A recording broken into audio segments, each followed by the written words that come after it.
Praise the lord. యేసుక్రీస్తు నామమున శ్రోతలందరికీ వందనాలు. మరొకమారి దేవుడు మనకిచ్చిన అవకాశాన్ని బట్టి దేవునికి వందనాలు చెప్దాం. చిన్న ప్రార్థన చేసుకుందాం. దయామయుడా స్తోత్రం ప్రభువా.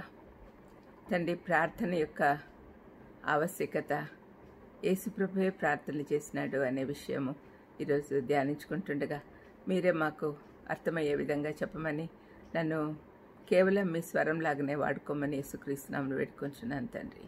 ఆమేన్, ఆమేన్. ఈరోజు యాజ్ యూజువల్ నా ప్రార్థనలు బట్టి మీకు తెలుస్తుంది టాపిక్ ఏంటని. ఈరోజు టాపిక్ ప్రభు ప్రార్థనలు. అయితే లూకాసు వార్త మాత్రమే కాన్సన్ట్రేట్ చేద్దాం. లూకాసు వార్తలోని ప్రభు ప్రార్థనలు, వాటి నుంచి మనమేం నేర్చుకోవాలి. యేసు ప్రభు అంతటి వాడే దేవాది దేవుడే, ఆయన దిగి వచ్చాడు కదా. త్రిత్వంలో రెండవ వ్యక్తి అయిన యేసు ప్రభు చేసిన ప్రార్థనలు అవి, దాని గురించి మనం తెలుసుకుంటే ఎందు నిమిత్తం ఆయన చేశాడు, ఏ ఏ సందర్భాల్లో చేశాడు, అటువంటి సందర్భాలు మన జీవితంలో వచ్చినప్పుడు మనం తప్పనిసరిగా ప్రార్థన చేసుకోవాలి అనే ఆలోచన కూడా మనకు కలుగుతుంది. ఆ దేవాది దేవుడికే, అంటే ఆయన సంపూర్ణ మానవత్వంతో ఈ లోకానికి వచ్చాడు కాబట్టి తండ్రి అయిన దేవుని సన్నిధి ఎప్పుడు తనకు కావాలి అని తనకు తెలుసు కాబట్టి, వారి త్రిత్వం అంతే ఒకటే చోట ఉంటారు, ఒకేలాగుంటారు. కానీ ఆయన ఒక వ్యక్తి, వాళ్ళలో త్రిత్వమైన ఏకదేవునిలో నుంచి ఒక వ్యక్తి ఈ లోకంలోకి వచ్చాడు. మరి ఆయన దేవాది దేవుడే అయినా కూడా మానవుడిగా ఈ లోకానికి వచ్చాడు కాబట్టి, మానవుడిగా మనం చేయాల్సిన పనులన్నీ కూడా మనకు మాదిరి చూపించడానికి ఆయన ఈ లోకానికి వచ్చాడు. ఈ మాదిరి ఏ విధంగా చూపిస్తున్నాడు? ప్రార్థన అనేది ప్రతి వ్యక్తికి అవసరము, ప్రతి విశ్వాసికి అవసరము అనే విషయము ఆయన మనకు బోధిస్తూ ఉన్నాడు.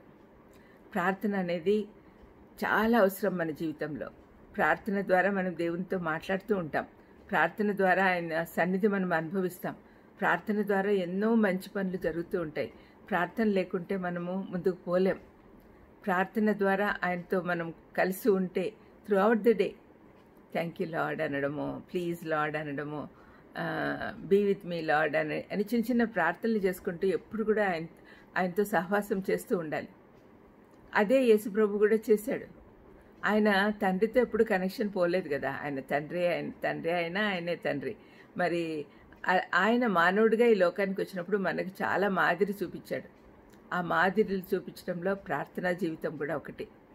లూకాసు వార్త మాత్రమే మనం చూస్తున్నాం కాబట్టి, లూకాసు వార్తలో యేసు ప్రభు చేసిన ప్రార్థనలు ఏ సందర్భంలో చేశాడు, అవి మనకి ఏ విధంగా మాదిరిగా ఉండాలి అనే విషయాలు ఈరోజు మనం ధ్యానించుకోబోతున్నాం. అందుకని ఎక్కువగా బైబిల్ నుంచి చూసి చెప్తూ ఉంటాను కాబట్టి, మీ దగ్గర బైబిల్స్ అందుబాటులో ఉంటే దయచేసి లూకాసు వార్త తీసుకోండి. మొదటిగా లూకాసు వార్త 3వ అధ్యాయము 21వ వచనంలో బాప్తిస్మ సమయంలో యేసు ప్రభు ఎలాగా ప్రార్థించారు. ప్రజలందరూ బాప్తిస్మం పొందినప్పుడు యేసు కూడా బాప్తిస్మం పొంది ప్రార్థన చేయుచుండగా ఆకాశం తెరవబడి పరిశుద్ధాత్మ శరీరాకారంతో పావురం వలె ఆయన మీదికి దిగి వచ్చెను. అప్పుడు నీవు నా ప్రియ కుమారుడవు, నీ యందు నేను ఆనందించుచున్నానని ఒక శబ్దం ఆకాశం నుండి వచ్చెను. ఇక్కడ స్పెషాలిటీ ఏంటంటే, ఈ ప్రార్థన పబ్లిక్ అపియరెన్స్కు ముందు, అంటే యేసు ప్రభు పరిచర్యకు ముందు. ఆయన 33.5 సంవత్సరాలు ఈ లోకంలో ఉన్నాడు. 30 సంవత్సరాలు అయిపోయింది. ఆయనకు తగిన సమయం అదే. అందుకని పరిచర్య ఆరంభంలో 40 రోజులు ఉపవాసం ఉన్నాడని మనకు తెలుసు. ఆ తర్వాత అప్పుడు బాప్తిసం పొందాడనమాట. యాక్చువల్గా ఈ బాప్తిసం సమయంలో సువార్థికులందరూ కూడా ఈ బాప్తిసం గురించి రాశారు, కానీ లూకా మాత్రమే ప్రార్థన అనే విషయము రాశాడు. ప్రజలందరూ బాప్తిసం పొందినప్పుడు యేసు కూడా బాప్తిస్మం పొంది ప్రార్థన చేయుచుండగా అనుంది. ఈ ప్రార్థన అనేది పబ్లిక్ లైఫ్కు ప్రైవేట్ లైఫ్కు మధ్యలో ఒక బార్డర్ లాంటిది. ఆ బార్డర్ దాటి పబ్లిక్ లైఫ్లోకి రావాలంటే మనకు ప్రార్థన చాలా అవసరం. మనము అనుదినము రాత్రి పడుకుంటాం, పొద్దున్నే పబ్లిక్లోకి వెళ్తాం, వేరే వాళ్ళందరితో కలుస్తాం. అందుకనే మనము ఇహలోకంలో ఉంటూ ఇహలోక మాలిన్యం అంటుకోకుండా ఉండాలి అంటే తప్పనిసరిగా ప్రార్థన చేసుకోవాలి. బాప్తిస్మం అంటే ఏంటి? ఇతరుల నుంచి మనం వేరవ్వడం, మనం ప్రత్యేకించబడిన వారమని ప్రజలకు తెలిసేదానికి బాప్తిస్మం ఒక గుర్తు. సంఘానికి, సమాజానికి మేము దేవునికి చెందిన వారమని చెప్పుకుంటున్నాం. అటువంటి సమయంలో తప్పనిసరిగా ప్రార్థన అవసరం. అంటే అంతే కదా, ప్రైవేట్ లైఫ్ నుంచి పబ్లిక్ లైఫ్లోకి వస్తున్నాం. పబ్లిక్లో మనం దేవుని బిడ్డలమని తెలుసుకునేటట్టుగా చేస్తున్నాం. అందుకని ప్రార్థన చాలా అవసరం. తన జీవితంలో ఇంపార్టెంట్ ఈవెంట్స్ ముందు ప్రార్థన చేశాడు యేసు ప్రభు. ప్రార్థన చేస్తూ ఉన్నప్పుడు ఇక్కడ ఏమైంది? ఆయన త్రిత్వంలో ఒకడు అనే సంగతి, సత్యము అందరికీ తెలిసిపోయింది. ఏమంటున్నాడు చూడండి, ప్రార్థన చేయుచుండగా ఆకాశం తెరవబడి పరిశుద్ధాత్మ పావురం రూపంలో అని ఉంది కదా మత్తయిలో. ఇక్కడ శరీరాకారంతో పావురం వలె ఆయన మీదికి దిగి వచ్చాను అని రాయబడింది. అప్పుడు నీవు నా ప్రియ కుమారుడవు, నీ యందు నేను ఆనందిస్తున్నానని ఒక శబ్దం, అది ఆకాశం నుండి వచ్చింది. అది తండ్రి అయిన దేవుడు మాట్లాడడం. పరిశుద్ధాత్మ దేవుడు ఆయన మీదకి దిగి వచ్చాడు. ఈ విధంగా త్రిత్వం అంతా కూడా అక్కడ ఉన్నారు. ఆయన పరిచర్య ఆరంభంలోనే ఆయన త్రిత్వంలో ఒకడు అనే విషయము మనకు అర్థమవుతుంది. ఆయన సంపూర్ణ మానవత్వంతో పాటు సంపూర్ణ దైవత్వం ఉన్నవాడు. ఆయన దైవత్వం అనేది ఆయన లక్షణం, ఆయన సహజ లక్షణం, అది ఎక్కడికి పోదు. దాంతోపాటు ఆయన ఈ లోకానికి వచ్చినప్పుడు, మనిషి రూపం దాల్చుకున్నప్పుడు, ధారి అయినప్పుడు, శరీరంగా మానవుడిగా ఈ లోకానికి వచ్చినప్పుడు మానవులు పడిన శ్రమలంతా తను అనుభవించి పరిపూర్ణతలోకి రావాలనే ఉద్దేశంతో ప్రతిదీ అనుభవించాడు. అదేవిధంగా బాప్తిస్మం కూడా. బాప్తిస్మం పొందినప్పుడు మాత్రము తండ్రి అయిన దేవుడు, పరిశుద్ధాత్మ దేవుడు అక్కడ సాక్షులుగా నిలబడ్డారు. ఈయన నా కుమారుడు అని తండ్రి అయిన దేవుడు చెప్తున్నాడు. మనము ఈ విషయం ఇక్కడ మనం నేర్చుకోవాల్సింది ఏంటంటే, పబ్లిక్లోకి వచ్చినప్పుడు మనం తప్పనిసరిగా ప్రార్థనతో రావాలి. అప్పుడు త్రిత్వమై ఉన్న ఏకదేవుడు మనతో ఉంటాడు. రెండవ సందర్భం ఏమంటే, పరిచర్యకు ముందు, గలిలయ పరిచర్యకు ముందు 4వ అధ్యాయంలోనే బాప్తిసం పొందిన తర్వాత వెంటనే ఆయన 40 దినాలు 4వ అధ్యాయంలో మొదటి నుంచి కనపడుతుంది. యేసు పరిశుద్ధాత్మ పూర్ణుడై యోర్దాన్ నది నుండి దిగి వచ్చి 40 దినములు ఆత్మచేత అరణ్యంలో నడిపించబడి, అంటే ఇక్కడ బాప్తిస్మం అవ్వంగానే ఆయన 40 దినాలు అరణ్యంలోకి వెళ్ళాడు. అక్కడ 40 దినాల్లో ఏమీ తినలేదు, అపవాది చేత శోధింపబడుచుండెను. అవి తీరిన తర్వాత ఆయన ఆకలి కొనగా అప్పుడు అపవాది ఆయనను శోధించడము, ఆయన వాక్యంతో గెలవడం, ఇవన్నీ కూడా మనం చూస్తాం. ఇక్కడ పరిచర్యకు ముందు తప్పనిసరిగా మనం ప్రార్థన చేయాలి. ఏ పరిచర్య అయినా సరే మనకు దేవుడు ఏ విధంగా వాడుకోవాలనుకుంటున్నాడో ఆ పరిచర్యకు ముందు. అంతెందుకు సెక్యులర్ జాబ్లో కూడా మనం వెళ్తూ ఉన్నప్పుడు వెళ్ళక ముందు ప్రార్థన చేసుకొని వెళ్ళాలి. అది కూలి పని అయినా సరే, ఇంట్లో పని అయినా సరే, ఆఫీసుల్లో పని అయినా సరే, ఫ్యాక్టరీలలో, బిజినెస్లో ఏ పని అయినా సరే, మనము వెళ్ళక ముందు తండ్రి అయిన దేవుణ్ణి ప్రార్థించాలి. అప్పుడు కుమారుడైన దేవుడు, పరిశుద్ధాత్మ దేవుడు మనతో ఉండి, మనలో ఉండి పనులు విజయవంతంగా జరిపిస్తాడు. కాబట్టి ప్రతి పరిచర్య ముందు యేసుప్రభు చేసిన ప్రార్థన మనకు ఒక మాదిరి కావాలి. మనం కూడా ఏ పనికి వెళ్తూ ఉన్నా కూడా తప్పనిసరిగా ప్రార్థన చేయాలి. ప్రార్థన చేస్తున్నప్పుడు మీరు అనుభవపూర్వకంగా తెలుసుకోవాల్సినవి చాలా ఉంటాయి. నేనైతే షాపింగ్కి వెళ్తుంటే కూడా ప్రార్థన చేస్తా. ఎందుకంటే నాకు కావాల్సిన వస్తువులన్నీ ఒకే షాప్లో ఒకే చోట టైం వేస్ట్ కాకుండా తొందరగా దొరకాలి అని ప్రార్థన చేసుకుని వెళ్ళినప్పుడు తప్పనిసరిగా అన్నీ ఒకే చోట దొరుకుతాయి. లేకపోతే 2-3 షాపులు తిరగాల్సి వస్తుంది, టైం వేస్ట్ కదా. నేను సేవలో ఉన్నప్పుడు దినములు దగ్గరగా వస్తున్నాయి కాబట్టి సమయం వ్యర్థం చేయకూడదు అనే పాలసీ ఎప్పుడు కూడా నా మనసులో ఉంటుంది. కాబట్టి మనం అందరం కూడా సమయం వ్యర్థం కాకుండా ఉండాలి. మనం చేసే పనులు విజయవంతంగా జరగాలి అంటే మనం చేసే పనులకు ముందు మనము ప్రార్థన చేయాలి. దేవుని సన్నిధి మనతో ఉండాలి. ప్రార్థన చేసినప్పుడు దేవునితో మాట్లాడతాం కాబట్టి దేవుడు మనతోనే ఉంటాడు. మూడవ సందర్భం ఏమంటే, ఒక కుష్ఠువాన్ని బాగు చేశాక ఆ సందర్భంలో ప్రార్థన చేస్తున్నాడు. 5వ అధ్యాయము 16వ వచనం చూద్దాం. ఇక్కడ ఒకనాడు ఆయన బోధించుచుండగా ఆయన ఇక్కడ 15 చూడండి. అయితే ఆయనను గురించిన సమాచారం మరి ఎక్కువగా వ్యాపించెను. బహు జనసమూహములు ఆయన మాట వినుటకును తమ రోగములను కుదుర్చుకొనుటకును కూడి వచ్చుచుండెను. ఆయన అంతకుముందు కుష్ఠరోగంతో ఉండిన ఒక మనిషిని బాగు చేశాడు. అది విన్న తర్వాత అందరూ కూడా ఆయన దగ్గరికి వచ్చేస్తున్నారు అన్నమాట స్వస్థత కోసం. అప్పుడు ఆయన ప్రార్థన చేయుటకు అరణ్యంలోకి వెళ్ళుచుండెను అని రాయబడింది. వెళ్ళుచుండెను, ఆయన ప్రార్థన చేయుటకు అరణ్యంలోకి వెళ్ళుచుండెను అనే మాట. వెళ్ళుచుండెను అంటే అది అలవాటు ప్రకారం రోజు చేసేవాడు. ఇప్పుడు చాలామంది జనసమూహంలో ఆయన దగ్గరికి స్వస్థత కోసం వస్తున్నారు. అప్పుడు ఏమవుతుంది, కొన్నిసార్లు మానవులుగా ఉన్నప్పుడైతే శోధనలో పడేదానికి అవకాశం ఉంటుంది. ఆయన కూడా సంపూర్ణ మానవుడే. ఒక వ్యక్తిని కంటిన్యూస్గా నువ్వు చాలా గొప్పవాడి, నువ్వు ముట్టుకుంటే చాలా నాకు బాగవుతుంది అని అంటూ ఉంటే, మనం ఆ పొజిషన్లో ఉంటే ఏమవుతుంది, తప్పనిసరిగా గర్వం తలకెక్కుతుంది. ఆహా, మేమే కదా చేస్తున్నామని. అటువంటి శోధనలో పడకుండా ఉండడానికి దేవుడు ప్రార్థన చేస్తున్నాడు. కూడి వచ్చుచుండెను, రోగములు కుదుర్చుకొనుటకు, జీవపు డంబం అనే టెంప్టేషన్లో పడకుండా ఉండాలి అని యేసు ప్రభు ప్రార్థన చేస్తున్నాడు అని అనుకోవచ్చు. అది మనకు ఒక పాఠం.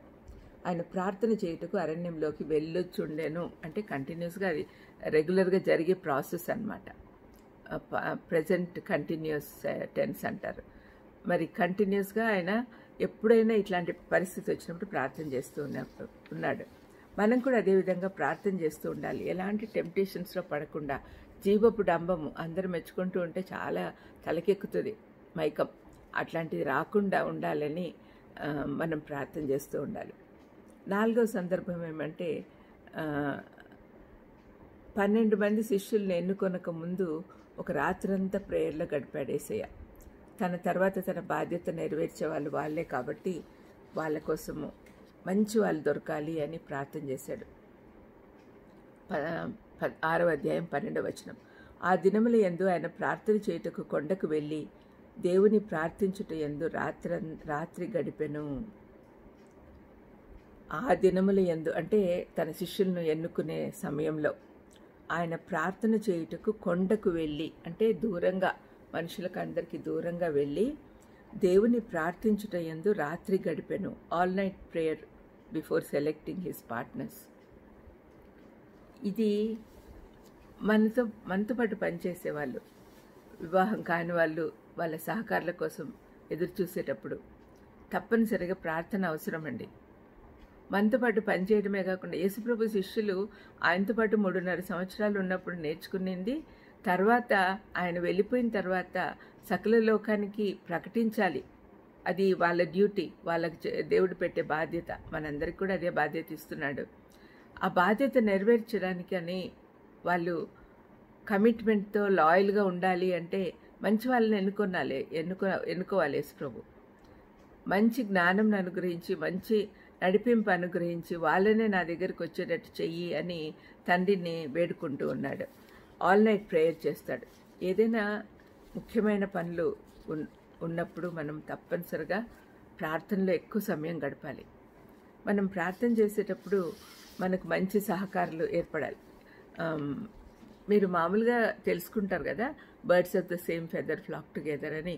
మనతో పాటు మంచి సహవాసం ఉంటే మనము ప్రాస్పర్ అవుతాం.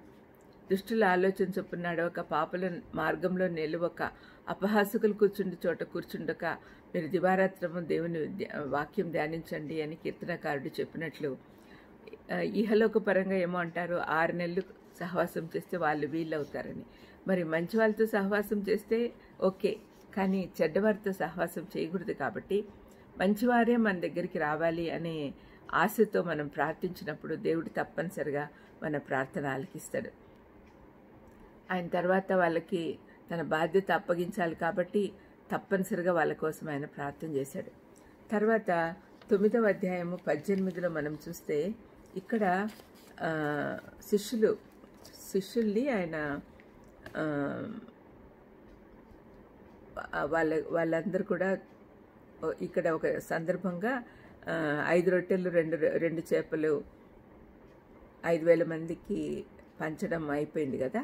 అయిపోయిన తర్వాత ఒంటరిగా ప్రార్థన చేయుచుండగా ఆయన శిష్యులు ఆయన యుద్ధకు వచ్చారు. అంటే వీళ్ళకు ఇంకా సరిగా అర్థం కావట్లేదు. యేసుప్రభుతో పాటు ఉంటూ ఉన్నారు కాబట్టి ఆయన ఎవరో అర్థం చేసుకోలేకున్నారు. ఆయన గొప్ప బోధకుడు అట్లా అనుకున్నారు కానీ, ఎవరో ప్రవక్త అనుకున్నారు కానీ, దేవుని కుమారుడే అనే విషయం వాళ్ళకి చాలా రోజులు తెలియలేదు. అది పేతురు ఫస్ట్ టైము మత్తయి 16లో చూస్తాం. నేను ఎవరని అనుకుంటున్నారు అంటే, ఏలియా ప్రవక్తనో ఇర్మియా ప్రవక్తనో అనుకుంటున్నారు అంటే, మరి నువ్వేమనుకుంటున్నావు అంటే, నువ్వు దేవుని కుమారుడువు అని ఆ రోజు పేతురు అంటాడు. అదే ఫస్ట్ టైం మనకు అర్థమవుతుంది, వాళ్ళకి తెలియదు అని. ఇక్కడ కూడా ఆయన శిష్యులు ఆయన వద్ద ఉన్నప్పుడు ఇక్కడ చెప్తూ ఉన్నాడు అనమాట. తను ఎవరు అని తెలపడానికి ఫస్ట్ టైం తన మరణం గురించి, తన ఏమేం చేయడానికి వచ్చాడు అని చెప్తూ ఉన్నాడు. ప్రార్థన చేస్తున్నాడంట. ఒంటరిగా ప్రార్థన చేస్తుండగా ఆయన శిష్యులు ఆయన వద్దకు వచ్చిరి. నేనెవడనని జనసమూహములు చెప్పుకొంచున్నారని ఆయన వారిని అడగగా, బాప్తిస్మిచ్చి యోహాను, ఏలియా ప్రవక్త అని ఇట్లంతా అనుకున్నారు అని అన్నప్పుడు, పేతురు ఒక్కడే నువ్వు దేవుని క్రీస్తు అనెను. ఆయన ఇది ఎవరికి చెప్పొద్దని వారికి ఖండితంగా ఆజ్ఞాపించి, మనుష్య కుమారుడు బహుశ్రమలు పొంది పెద్దల చేతను ప్రధాన యాజకుల చేతను శాస్త్రుల చేతను విసర్జింపబడి చంపబడి 3వ దినమున లేచుట అగత్యమని చెప్పాను. ఈ మాటలు అంటే నా జీవితంలో ఏం చెడు జరుగుతుంది అంటే, మంచి జరుగుతుంది కానీ వాళ్ళ దగ్గర నుంచి తను వెళ్ళిపోవాలి కదా, శిలువ మరణం పొందాలి తను, అప్పుడే ప్రజలకు విమోచన వస్తుంది. ఈ సంగతులన్నీ వాళ్ళకి అర్థమవడానికి చాలా కష్టపడుతున్నాడు యేసయ్య. వాళ్ళకి సరిగ్గా అర్థం కాకపోతే సరిగ్గా బోధించలేరు కాబట్టి వాళ్ళకు సరిగ్గా అర్థం అవడానికి అవన్నీ కూడా బోధిస్తున్నాడు. తన గమ్యం తెలపడానికి ముందు తానెవరో తెలుసుకున్న తర్వాత శిష్యులు వారు చేయవలసిందంతా కూడా చెప్పాడు. ఈ విధంగా చెప్పక ముందు తనకు కావలసిన శక్తిని అనుగ్రహించమని దేవుణ్ణి అడిగాడు. శిష్యులకు వాళ్ళ హృదయాలు తెరిచి సత్యం గ్రహించడానికి వాళ్ళకు కావలసిన జ్ఞానం ఇవ్వమని అడిగి ఉంటాడు. ఈ విధంగా ప్రార్థన చేస్తే మనము చాలా విషయాలు సాధించవచ్చు. మనకు జ్ఞానం కావాలంటే, జ్ఞానం కొద్దిగా ఉంటే దేవుణ్ణి అడగమని చెప్పాడు కదా యాకోబు. మనకు అర్థం చేసుకునే శక్తి లేకుంటే మనం తప్పనిసరిగా దేవుణ్ణి అడగాలి. తర్వాత 9వ అధ్యాయంలోని 28, 29 వచనాల్లో రూపాంతర కొండపైన ఆయన చేసిన ప్రార్థన. రూపాంతర కొండ మీదకి వెళ్ళాడు. అక్కడ ఆ 2 వచనాలు నేను చదువుతాను. ఈ మాటలు చెప్పినది మొదలుకొని రమారమి 8 దినములైన తర్వాత, అంటే తను ఎవరో వాళ్ళకి రివీల్ చేసిన తర్వాత శిష్యులతో ఉన్నప్పుడు ఆయన పేతురును, యోహాన్ను, యాకోబును వెంట పెట్టుకుని ప్రార్థన చేయుటకు ఒక కొండ ఎక్కెను. ఆయన ప్రార్థించుచుండగా ఆయన ముఖ రూపము మారెను. ఇది ప్రేయర్ ఫర్ పర్సనల్ ట్రాన్స్ఫర్మేషన్. అంటే తనలో మార్పు రావాలి అని ప్రార్థన చేశాడు. ఇంకా సమయం ఆసన్నమైంది, ఆయన సిలువకి వెళ్ళాలి, ఆయన మహిమ అందరు తెలుసుకోవాలి, దేవుని కుమారుడే మన కోసం ప్రాణం పెడుతున్నాడు అనే విషయము సమస్త లోకము తెలుసుకోవాల్సిన సమయం వచ్చింది. అందుకని ఆయన తన అసలు రూపం, తన మహిమ చూపిస్తున్నాడు. ఆయన ప్రార్థించుచుండగా ఆయన ముఖ రూపం మారెను. ఆయన వస్త్రములు తెల్లనివై దగదగ మెరిసెను. మరియు 2 పురుషులు ఆయనతో మాట్లాడుచుండరి. వారు మోషే, ఏలియా అనువారు. వారు మహిమతో అగపడి ఆయన యెరూషలేములో నెరవేర్చబోవు నిర్గమమును గురించి మాట్లాడుచుండరి. పేతురును అతనితో కూడా ఉన్నవారు నిద్రపోయారు. అప్పుడు మనం ఇక్కడే ఉంటాము, ఏలియాకొకటి ఇక్కడ ఏలియాకొకటి మోషేకొకటి టెంట్లు వేస్తామని అన్నప్పుడు తండ్రి అయిన దేవుడు వాళ్ళతో మాట్లాడుతున్నాడు. ఆయన నేను ఏర్పరచుకున్న నా కుమారుడు, ఈయన మాట వినుడని ఒక శబ్దము ఆ మేఘంలో నుండి వచ్చెను. ఈ శబ్దం వచ్చిన తర్వాత యేసు మాత్రమే అగపడను. తాము చూచిన వాటిలో ఒకటియు ఆ దినంలో ఎవరికి తెలియజేయక వారు ఊరుకుంటుంది. ప్రార్థన తర్వాత, ఆయన రూపాంతరం పొందిన తర్వాత ఆయన మహిమ శిష్యులు చూశారు. ఆ విధంగా ఉండాలి అంటే మన ప్రార్థన జీవితం ఎక్కువ కలిగి ఉండాలండి. మనం కూడా ట్రాన్స్ఫార్మ్ అవ్వాలి అంటే, మనల్ని కంప్లీట్గా రూపాంతరం పొందాలి, మారుమనసు పొందాలి అంటే తప్పనిసరిగా కంప్లీట్ ట్రాన్స్ఫర్మేషన్ కావాలి, కంప్లీట్గా మారిపోవాలి. దానికోసం ప్రార్థన ఎంతైనా అవసరం, చాలా అవసరం. ఆయన వెలిగిపోయాడు, ఆయన మొహం కూడా వెలిగిపోయింది. నిర్గమకాండంలో మోషే కొండ మీదకి వెళ్ళి 10 ఆజ్ఞలు తీసుకునేటప్పుడు ఆ టైంలో ఆయన 40 రోజులు దేవుని సన్నిధిలో ఉన్నాడు. ఆయన కిందికి వస్తుంటే ఆయన మొహం చూడడానికి అందరూ భయపడ్డారు. ఎందుకంటే అంత మహిమగల ముఖం. ఆయన సన్నిధిలో ఉంటేనే మోషే మొహము చూడలేకపోతున్నారు కాబట్టి ముసుగేసుకోవాల్సి వచ్చింది. ఆ విధంగా మనం చూసాం. మరి ఈయన దేవుడు, దేవాది దేవుడే కదా, ఆయన మొహం చూస్తానికి ఎవరికైనా ధైర్యం ఉంటుందా? మోషే ఎలియా కూడా అక్కడికి వచ్చారు. మోషే ఎలియా ఆయన గురించి అన్నీ చెప్తూ ఉన్నారనమాట. ఇవన్నీ చెప్పిన తర్వాత తండ్రి అయిన దేవుడు ఆయన మాట వినుడి అని చెప్తున్నాడు. ఇట్లాంటి అద్భుతాలు జరగాలి అంటే మనం ప్రార్థన జీవితం కలిగి ఉండాలండి. ప్రార్థన చాలా అవసరం. తర్వాత 11వ అధ్యాయంలో శిష్యులకు ప్రార్థన నేర్పించకముందు ఆయన ప్రార్థన చేశాడు. అంటే ఏమని చెప్పాలి, ఏమని నేర్పించాలి? ప్రార్థన యొక్క చోట ఆయన ఒక చోట ప్రార్థన చేస్తూ ఉన్నాడు. అప్పుడు ప్రార్థన చాలించిన తర్వాత ఆయన శిష్యుల్లో ఒకడు, ప్రభువా, యోహాను తన శిష్యులకు నేర్పినట్టుగా మాకు ప్రార్థన నేర్పమని ఆయనను అడిగినారు. అప్పుడు ఆయన పరలోక ప్రార్థన నేర్పిస్తాడు. ఏదైనా ప్రార్థన ఒక మాదిరి ప్రార్థన ఆయన నేర్పించక ముందు కూడా ప్రార్థన చేశాడు. ఎలాగ నేర్పించాలా? అండ్ యేసుప్రభు మాదిరి అనేది ప్రతి విషయంలో కనపడుతుంది చూడండి. ఏమన్నా పని చేయాలనుకున్నప్పుడు మనం ఎలాగ చేయాలి అని దేవుణ్ణి అడగాలి కదా. మనం అడగట్లేదు, అది అడగాలి అని యేసుప్రభు చెప్తూ ఉన్నాడు. తనకు తెలియదా ఎలా ప్రార్థన చేయాలో, కానీ తండ్రి అయిన దేవుణ్ణి అడిగి తర్వాత వీళ్ళకి నేర్పిస్తూ ఉన్నాడు. పరలోకమందున మా తండ్రి, మీ నామం పరిశుద్ధపరచబడును గాక. అది ఒక మాదిరి ప్రార్థన యేసుప్రభు తన శిష్యులకు నేర్పించక ముందు కూడా ప్రార్థన చేశాడు. అంటే ఏదైనా కొత్తది ప్రార్థన నేర్పమని అడిగినాడు. ప్రార్థన నేర్పించకముందు ఆయన ప్రార్థన చేశాడు. తర్వాత 10వ అధ్యాయంలో 70 మంది శిష్యుల మాట విన్న తర్వాత కూడా ఆయన ప్రార్థన చేస్తూ ఉన్నాడు. 10వ అధ్యాయంలో ఒకసారి చూద్దాం. ఇక్కడ వాళ్ళందరూ కూడా చెప్తున్నారు. శిష్యుని పంపించాడు. పంపించినప్పుడు వాళ్ళందరూ కూడా వచ్చి బాగా పరిచర్య చేశామని చెప్పినప్పుడు ఆ గడియలోని యేసు పరిశుద్ధాత్మ యందు బహుగా ఆనందించి, తండ్రి, ఆకాశమునకును భూమికిని ప్రభువా, నువ్వు జ్ఞానులకును వివేకులకును ఈ సంగతులను మరుగు చేసి పసిబాలులకు బయలుపరుచుతున్నావని నేను స్తుతించుచున్నాను. అవును తండ్రి, అలాగూ నీ దృష్టికి అనుకూలమాయను. అంటే శిష్యులందరూ చాలా బాగా సువార్త ప్రకటిస్తున్నారు, దేవుని పేరట అద్భుతాలు చేస్తున్నారు అని విన్న తర్వాత ఆయన చాలా సంతోషపడ్డాడు. అప్పుడు దేవునికి థ్యాంక్స్ చెప్తూ, చాలా థ్యాంక్స్ తండ్రి, వీళ్ళకు ఏమీ తెలియని వాళ్ళకి వీళ్ళని అద్భుతంగా వాడుకుంటూ ఉన్నావు అని చెప్పి వాళ్ళు దాన్ని బట్టి ఆయన సంతోషిస్తూ ఉన్నాడు. Rejoicing in the holy spirit, వారికి జ్ఞానం ఇచ్చినందుకు ప్రార్థన చేస్తూ ఉన్నాడు. ఇంకా తర్వాత ఇంకా 3-4 ప్రార్థనలు ఉన్నాయి. అవన్నీ కూడా సిలువ మీద చేసిన ప్రార్థనలు. ఒక్కసారి చూద్దాం. సిలువకు పోకముందు 41-42లో ఆయన గెత్సెమనే ప్రార్థన చాలా చాలా బాధ కలిగించే ప్రార్థన. ఇక్కడ 41-42 చూడండి.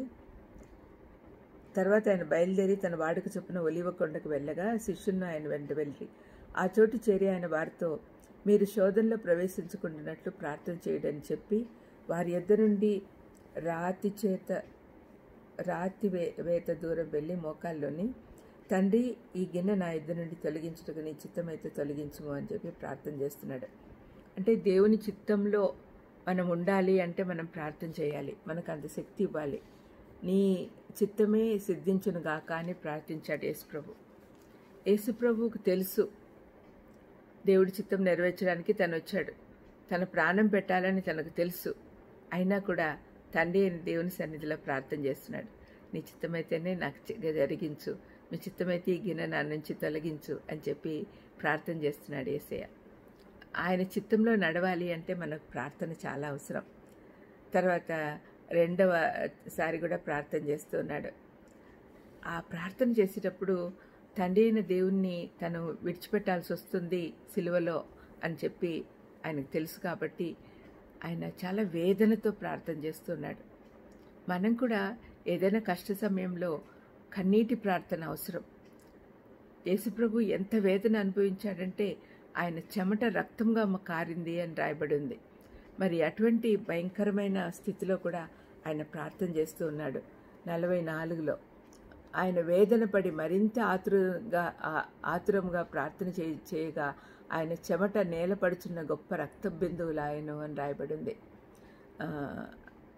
అట్లనే సిలువపై మొదటి ప్రార్థన ఆయన వీరేం చేయుచున్నారో వీరు ఎరుగరు కనుక వీరిని క్షమించు అని శత్రువుల కొరకైన ప్రార్థన. మనం ఇది చాలా చాలా జాగ్రత్తగా నేర్చుకోవాలండి. శత్రువుల కోసం మనం ఎప్పుడు కూడా ప్రార్థన చేయటం లేదు.